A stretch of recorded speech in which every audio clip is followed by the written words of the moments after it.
Before we start, I want to say that only 1% of you are subscribed. Please subscribe because when we reach 1,000 subscribers, I will post a special video for you.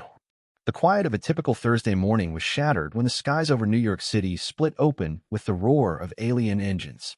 The Vokrix ships descended with imposing grace, their sleek, angular designs cutting a sharp contrast against the soft curves of Earth's architecture. News channels and social media erupted in a frenzy as similar landings occurred in cities worldwide. Commander Zara stepped out onto the tarmac of what Earthlings called Central Park, flanked by her elite guard. Their armor gleamed in the sunlight, a stark reminder of their warrior status. Her gaze swept over the gathering crowd, a mix of awe and fear in their eyes as they stared at the visitors. David, an urban botanist who happened to be in the park documenting plant species, watched with his heart pounding. His curiosity overcame his trepidation, and he pushed forward to get a better look, his camera hanging forgotten around his neck. As Zara spoke, her voice was amplified by the translator device clipped to her belt. People of Earth, we are the Vokrix. You are not alone in the universe, but you are lesser. We have watched you from afar, seen your petty squabbles and your primitive technology. We expected more. A murmur of discontent rose from the crowd. Beside David, an elderly man shook his head. So much for coming in peace, he muttered. David, however, was fascinated. Lesser or not, they came a long way just to tell us that, he whispered to the man, who shrugged in response. Ignoring the growing unrest, Zara continued, we seek only to understand your planet and its capabilities. Do not mistake our judgment as hostility, but as fact. At that moment, David's scientific mind saw an opportunity. He raised his hand high, his voice surprisingly steady as he called out, if it's understanding you want, why not start with the basics of Earth itself? Our ecosystems, for example. Zara's sharp gaze fell on him. And you are an expert in this field. I'm a botanist. Plants are my specialty, David replied, feeling every eye on him. Curiosity flickered across Zara's features. Very well, Earthling. Show me your plants. Perhaps you can prove there's more to your planet than meets the eye. As they walked through the park, David pointed out various species, explaining their ecological roles. Zara listened, her expression unreadable. Your knowledge is commendable, she finally said, but I wonder how you'd fare against the flora of Vokrix. David chuckled. I guess I'd need a guide, just like you do now. Surprisingly, Zara smiled. Perhaps. For today, you shall be my guide. The afternoon sun dipped lower as they discussed, debated, and delved deeper into Earth's botanical wonders. David found himself enjoying the challenge of impressing such a formidable figure, and Zara seemed genuinely engaged, her initial disdain giving way to a grudging respect. As the day ended, David offered his hand, which Zara studied before taking it, a human gesture of partnership she had researched. Thank you, David. Today was enlightening. Any time, Commander. There's a lot more to see if you're interested, David replied, hopeful. As Zara walked back to her ship, her second-in-command, who had been silent until then, leaned in. What is your assessment, Commander? Zara glanced back at David's retreating figure. Earth is full of surprises. And perhaps so are its people. The following day, David found himself at the agreed-upon meeting point earlier than necessary, a mix of nerves and excitement buzzing through him. He carried a small backpack filled with various botanical tools and several field guides to North American plants. His thoughts were interrupted by the soft hum of a small Vokrix shuttle landing nearby. Zara emerged, this time without her entourage, wearing a less intimidating version of her armor. I hope I'm not late, she said, looking around. Right on time, actually, David replied, checking his watch more out of habit than necessity. I thought today we could explore the New York Botanical Garden.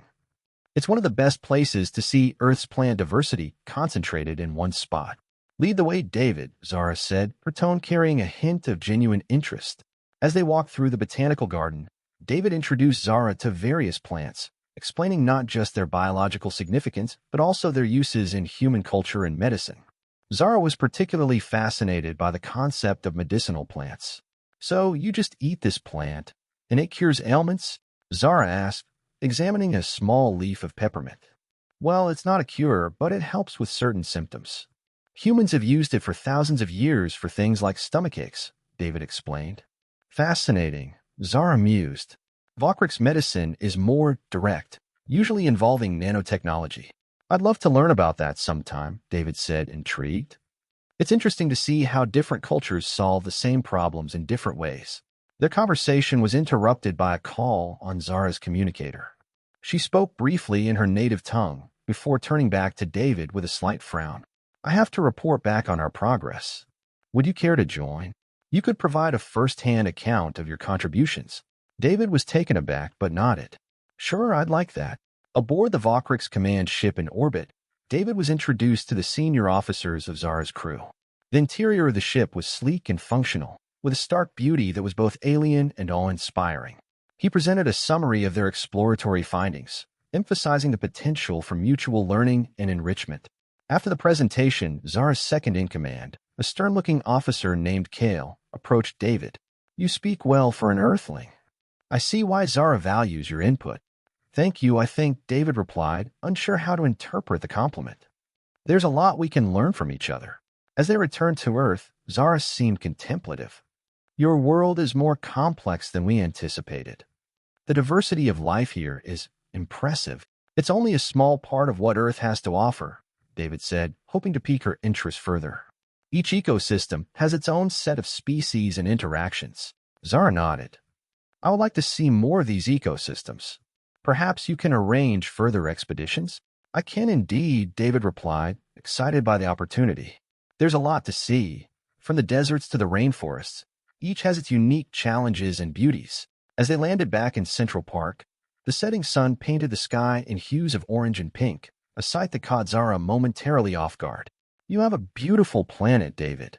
I'm beginning to see that now, she said, her tone softening. Wait until you see a sunset from the Grand Canyon, David smiled. It's truly a sight to behold.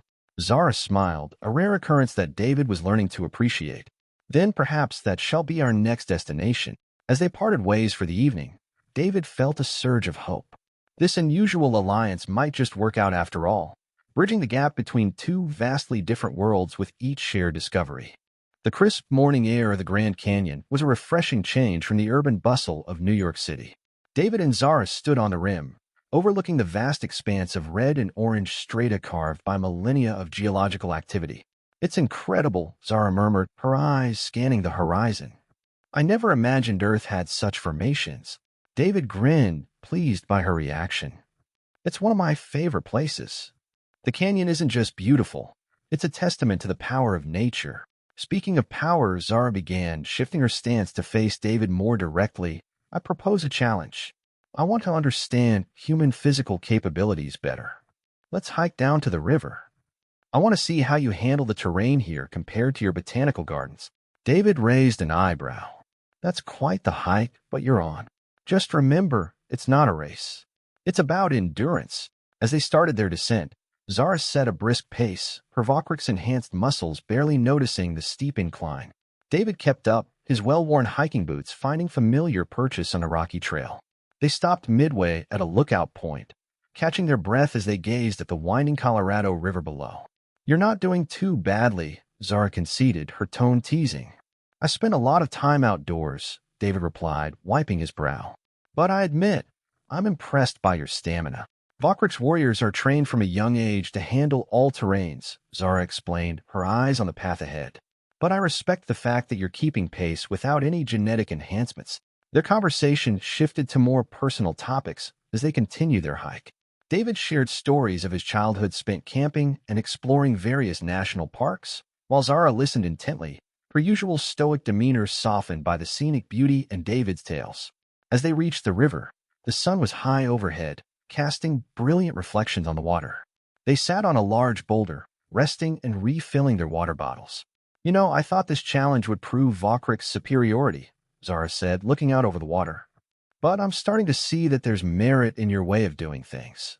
Adaptability seems to be a strength of humans. David smiled.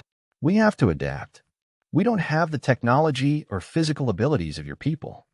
We learn to use what we have. Their return hike was slower, the heat of the day pressing down on them. This time, Zara matched David's pace without comment, her earlier competitive edge replaced by a companionable silence. Back at the rim, as they loaded their gear into the shuttle, Zara turned to David.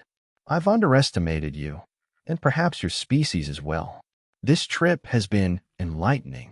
I'm glad to hear that, David said. There's more to Earth and to humans than can be seen in a single visit or a single challenge. Zara nodded.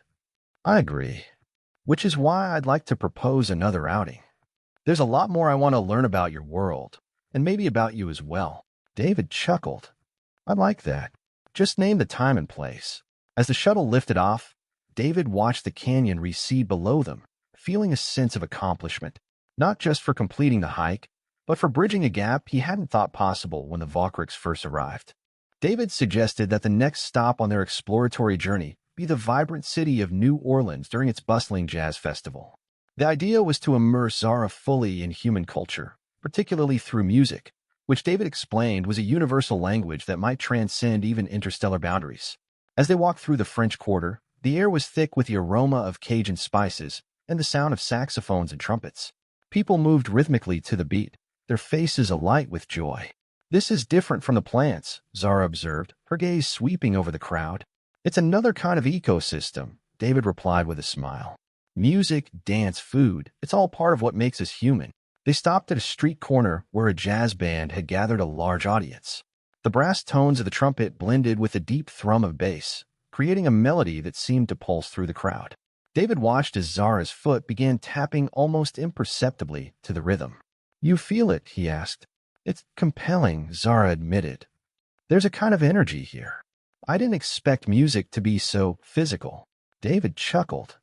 It moves us, quite literally. Want to try? Before Zara could respond, David took her hand and led her into the throng of dancers.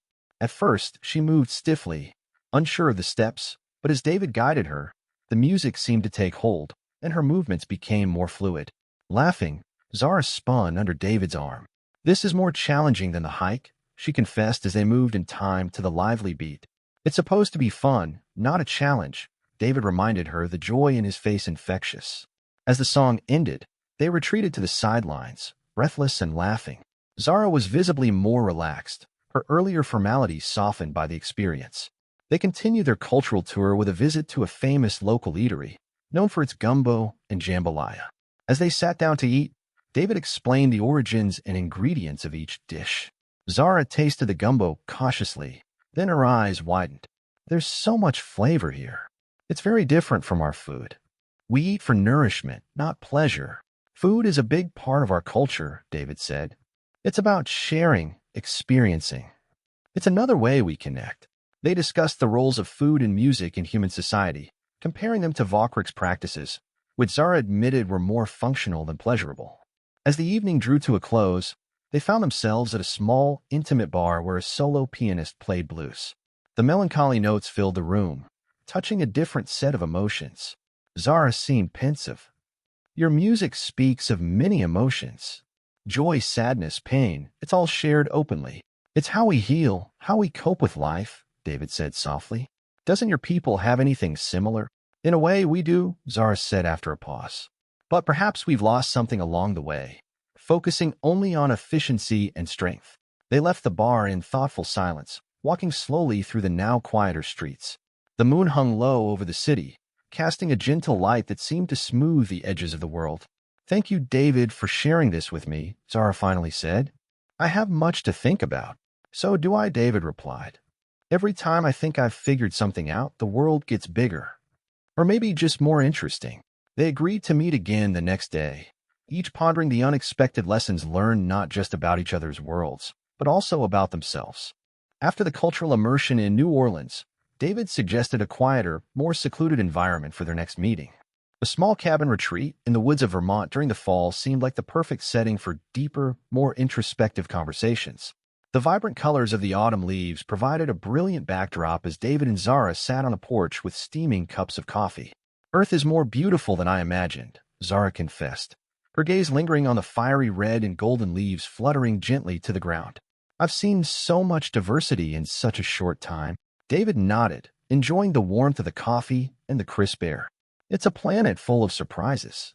But I've been thinking, he hesitated, choosing his words carefully, about what you said, about your people focusing on efficiency and strength. What do you miss out on by not having these softer moments? Zara looked away, her expression pensive. It's a trade-off, I suppose. We gain strength but lose depth. Until visiting your planet, I didn't realize how much could be lost. David leaned forward, his interest piqued. Is that something you think about often? What's lost?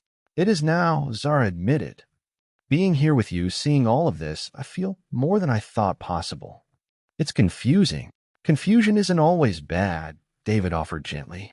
Sometimes it's the start of something new. Something better. They spent the morning walking through the woods, collecting samples of leaves and discussing the ecosystem. The conversation flowed naturally from science to personal beliefs, each opening up about their hopes and uncertainties.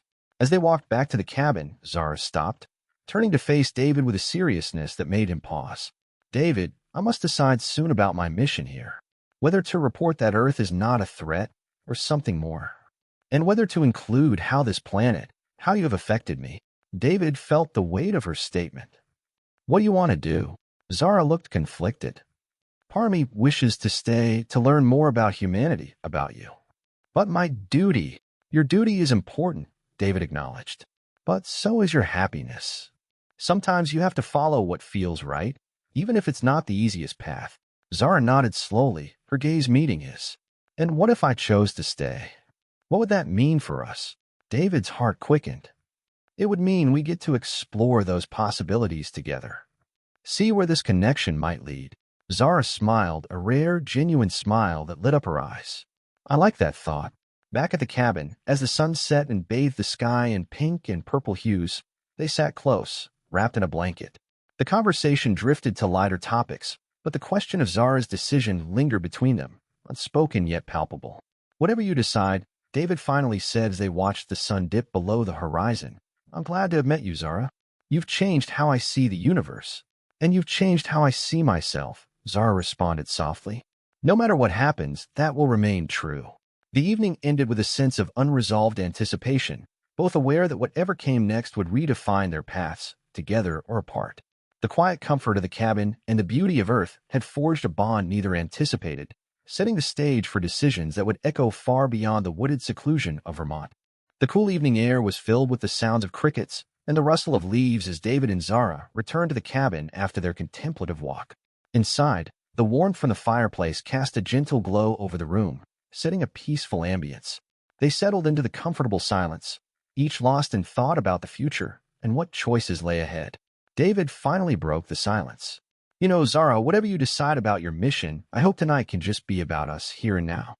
Zara turned to him, a softness in her eyes. I would like that, David. I would like to understand more about human intimacy. The connection you share, not just of minds, but of bodies. David reached out, taking her hand gently.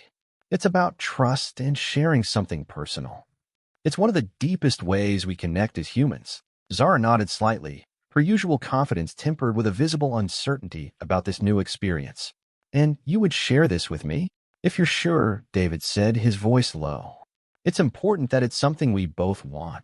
Zara squeezed his hand, a silent affirmation. They moved closer, the space between them charged with a new, palpable tension. David leaned in, his lips meeting hers in a soft, tentative kiss. Zara responded with a careful curiosity, her touch exploratory as she mirrored his actions. The kiss deepened, becoming more assured as they grew accustomed to the closeness. Pulling back slightly, David looked into Zara's eyes. Is this okay? Yes, she whispered, her breath mingling with his. I want to continue.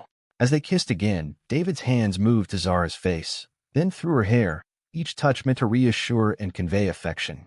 Zara's hands explored timidly at first, then with increasing confidence, tracing the lines of David's shoulders and back. They gradually moved to the bedroom, their actions interspersed with quiet, affirming murmurs. David showed Zara how to unbutton his shirt, her fingers working the fabric with a fascinated attention to detail. As each layer was shed, a new aspect of human vulnerability was revealed to her, one she accepted with an awe that was reciprocated by David's reverence for her willingness to explore human intimacy. In the soft light of the bedroom, David gently guided Zara down onto the bed. He hovered over her, his gaze seeking permission, which she gave with a nod. Their bodies aligned, and as they made love, each touch and movement was a discovery. David's hands were gentle, guiding, while Zara's were inquisitive, learning the contours and responses of a human body. The intimacy was tender, a slow exploration that transcended physical pleasure and touched on emotional depths neither had fully anticipated. The experience was interspersed with kisses, light caresses, and whispered assurances, building a connection that was as emotional as it was physical. Afterward, they lay together under the soft blankets, bodies entwined, as the fire in the hearth slowly died down to embers. Zara rested her head on David's chest, listening to the steady beat of his heart. "This was more than I expected," Zara murmured, her voice a mix of wonder and contentment. "I understand now why humans value this so much." David kissed the top of her head, his voice soft with emotion. "It's about sharing something profound with someone you care about. I'm glad I got to share it with you." As they drifted off to sleep, the barriers between two vastly different beings seemed less insurmountable, bridged by the universal language of shared vulnerability and trust. The night deepened around them, wrapping the cabin in peace and leaving the future to dawn with new possibilities. The morning light filtered through the curtains, casting a soft glow across the room where David and Zara lay. The previous night's intimacy had left a palpable change in the air, one filled with understanding and a subtle acknowledgement of the decisions looming ahead. David stirred first, his eyes opening to find Zara watching him, a thoughtful expression on her face. "Good morning," he said softly, his hand reaching to trace a line down her arm. "Good morning," Zara replied, her voice quiet yet clear. "I have been thinking about what comes next." David propped himself up on one elbow, his attention fully on her. "And what have you decided?" Zara sat up, wrapping the blanket around her. "My mission here was to evaluate Earth, to understand its people, and determine if it posed a threat to Vokrix. What I found was not what I expected." David waited, his heart rate picking up slightly, aware of the gravity of her words. "I have seen a world rich with life, emotions, and connections that are complex and deep," Zara continued. "It challenges everything I know about my own people and our way of living. It makes me question our path of valuing strength and efficiency above all else." "And your report?" David asked gently, unsure if he was ready to hear her answer. Zara turned to face him, her gaze steady. "I will report that Earth is not a threat, but I will also argue for the possibility of peace, of learning from each other. This will not be well received." David reached out, taking her hand. "It's a brave decision, Zara, but I know it's the right one. Whatever happens, I'm with you." Zara squeezed his hand, grateful for his support. "I know, and that gives me strength. But there is more I must decide. The possibility of staying." David ventured, his voice hopeful yet tinged with the weight of her potential sacrifice. "Yes," Zara confirmed. "Staying here with you, exploring what it means to live among humans, to feel more of what I felt last night." She paused, her resolve clear. "It would mean giving up my command, possibly facing exile for Vokrix. It's not a decision I make lightly." David sat up fully, his expression serious. "Zara, if you choose to stay, know that you won't be alone. Whatever challenges come, we'll face them together. But I also understand if you need to return, to lead your people and advocate for change from within." Zara nodded, her decision seeming to crystallize with his words. "I need a little more time to consider my options. But David, know this, what I feel for you, what we have discovered together, it has changed me. I cannot unsee or unfeel it." They spent the day, close to the cabin, talking and planning for various potential futures. The conversations were interspersed with lighter moments, small touches, and shared smiles, each strengthening the bond that had formed between them. As evening fell, they prepared a simple meal together in the kitchen, working in easy synchrony. The domesticity of the action felt surprisingly right to Zara, a stark contrast to her usually regimented life. Later, as they sat by the now rekindled fire, Zara turned to David. "I have made my decision." David met her eyes, his anticipation palpable. "I will stay," she declared, a quiet certainty in her voice. "I will stay on Earth with you. We will face the future together, whatever it may bring."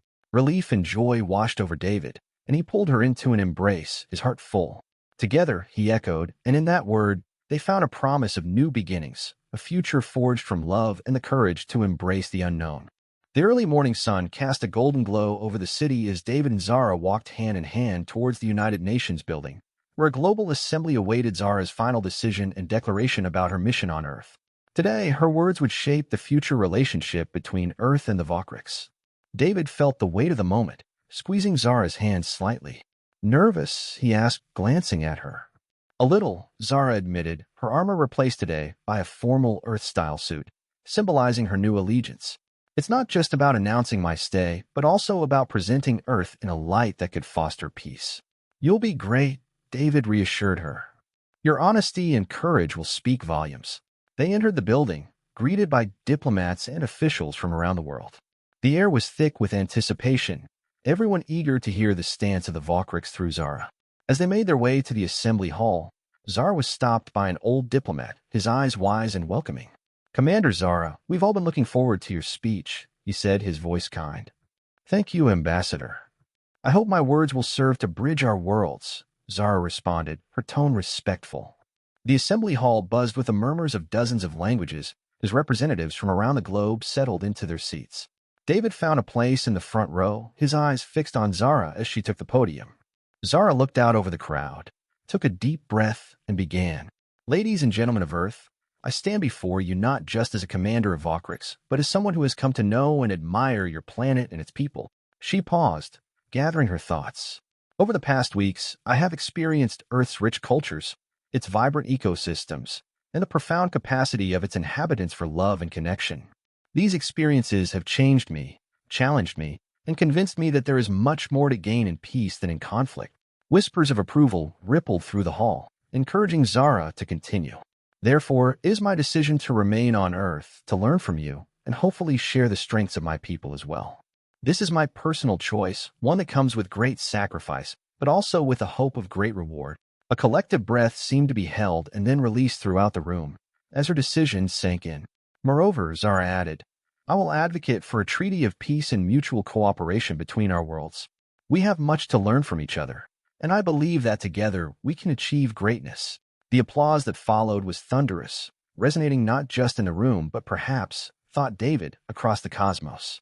After her speech, as diplomats lined up to speak with Zara, David stood by her side, proud and supportive. Each handshake and each conversation was a step toward the future Zara had envisioned, a future of shared knowledge and friendship. Later, as the crowd thinned and the last of the attendees left the hall, David and Zara remained, standing together on the now empty stage. Feels like a new beginning, doesn't it? David asked, wrapping an arm around Zara. It does, Zara agreed, leaning into him. And I couldn't have done it without you. They walked out of the building together, stepping into the new light of the day.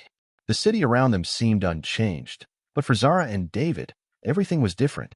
They had chosen a path filled with unknowns, but they faced it as one, their hearts and hopes intertwined. The story concludes with Zara and David looking forward, not just to a life together, but to a future where two worlds, once strangers, could become allies and friends, united by the power of understanding and love.